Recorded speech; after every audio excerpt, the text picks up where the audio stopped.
One of you here asked me to kipanda hapa. What motivates you? One, like many of you here, you share our stories. Our first obligation when I was coming out of Gadukene village was to run away from poverty with the highest possible speed. Run away from poverty with the highest possible speed. I am sure many of you here share that.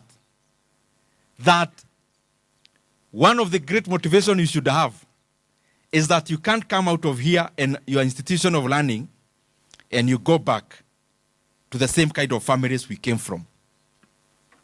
We want to go back to better places. Not the mud house, but a more comfortable house. We want to upgrade the lifestyles of ourselves and our parents and the people around us. So that's one motivation. That my father was a carpenter in Kiadutu slums in Thika. Nilikuwa natembelea my father. Nikiwa ndani ya nyumba, I could see everything that is happening outside. Na sio kioo ya nyumba. Ni ventilation, natural ventilations. Mianya ilikuwa kwa hiyo nyumba. So, that was one.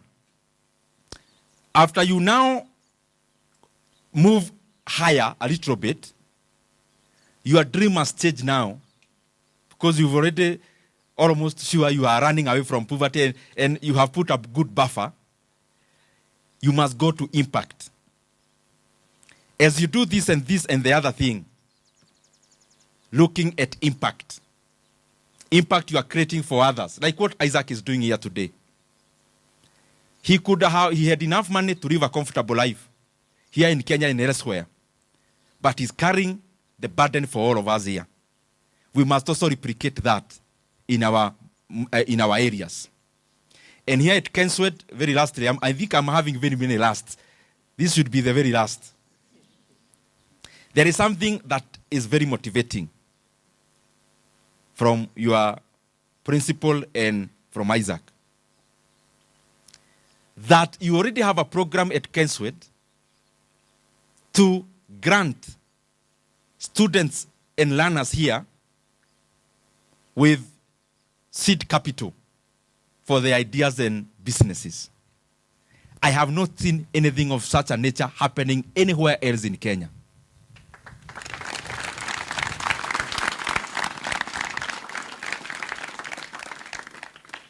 Listen to me. Do you know Facebook, all of you here? Let me see by a show of hands. You know Facebook? How many other tech companies do you know? Do you know Apple? Ile ya simu. And all the others. Many are from the US. Now, Stanford University, back then, let's say 50 or 60 years ago, Stanford University allocated part of the university land to startups. Companies that ideas that wanted to transform themselves into companies.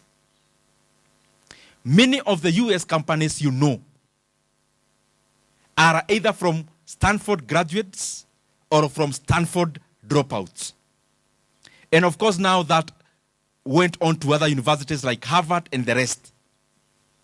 Because the university consciously created a place for people to nurture their business ideas.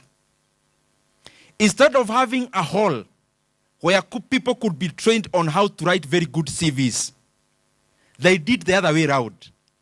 Instead of calling people to talk to students on writing a very good appealing CVs, they allocated land, they allocated resources, so that the ideas of the students at Stanford and the neighboring areas would become owners of big companies. And the US tech revolution, the one that we know today, is an intersection of three things, which you are all beneficiaries of. One was a sponsorship program, which was called STEM in the US back then, where the US would go around the world and they could sponsor very high people with high IQ and good performance in science, technology, engineering, and mathematics.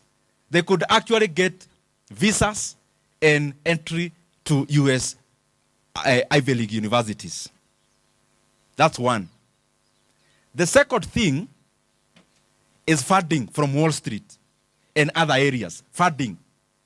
Yes, you have an idea. You are well grounded in STEM, so you are a bright person. So, on the other side, there is now funding. Wall Street ni kama area ya mabanks na pesa, US. But the other intersection is actually Stanford University itself as an institution, where you have a university feeding into in terms of knowledge, and then there is an immigration policy of getting people who are gifted in STEM, but on the other side, there is another intersection of capital. You are at Kenswed already. This is already your Stanford University. You have funding being arranged by the school itself. What more do you need? There is no other Kenyan with the kind of opportunity you have, because Wall Street has gotten you here. You're already at Stanford, and through the program that Stanford runs is already the STEM kind of a program where they are fetching students from every villages in Kenya to come here at Kenswed.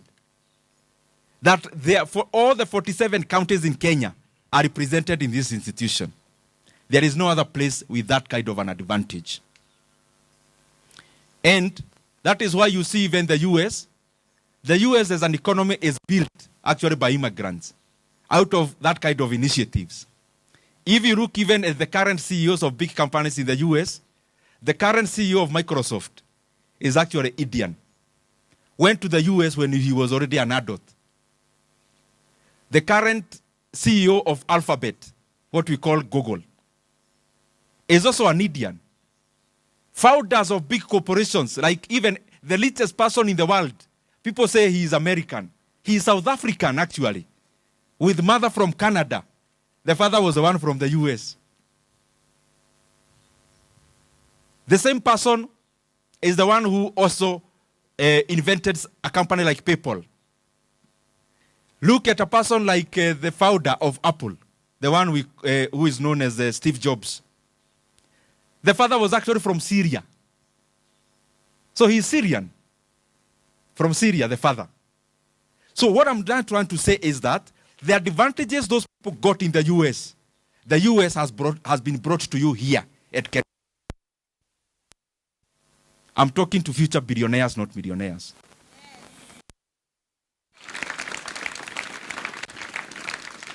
And if you don't believe that, today after this meeting, go to Isaac, our director, tell him, please get another person for my slot at Kenswed. Because here we must nurture billionaires. Is there anyone with a doubt about that? So even as you seek to become a doctor, if you want to become a tech person, your end goal must be creating a company, and a company that has already the very good environment with our founders, with our partners, who can make these companies become something in the future. And the more the reason, the government now and the government in the future, all the time, we must always know that the youth of this country, the youth, is both the foundation and the future of our economy. And for us to always constantly know, the government all the time must constantly invest in education. And we must never see the kind of circus we keep seeing. There is free basic education, there is no free basic education. There are things that Kenya must be ahead of. We must also give STEM, science, technology, engineering, and the mathematics. We must give it a correct base and a strong base in our institutions of higher and also in our basic education. Because the current economy of the world is based on which is high tech, but also on tech. Those two things. Not just but a higher grade of manufacturing, which you can only do when there is enough investment from the base. And also, we must avoid starting programs, then we backtrack. For example, in Kenya, we have been having a program of having aggregation centers and industrial centers. But they just come as a single thought from a person, then in 2 years' time, the focus has changed. So we keep on investing government money in areas which become white elephant. So we must keep on focusing on specific programs which are focusing on specific output and carry through up to the end. So that we keep on investing government money in areas that we can see output, but also in areas that pull the economy from all sides in one direction, which direction is progress, which direction is to move forward, not backwards. Otherwise, nimefurahi sana kuwa hapa Kenswell.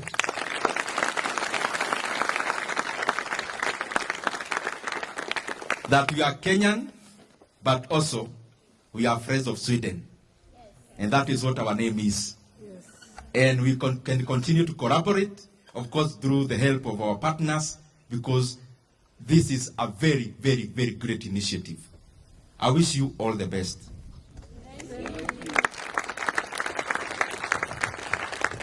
And please, please, after today, in your box, which you open every day,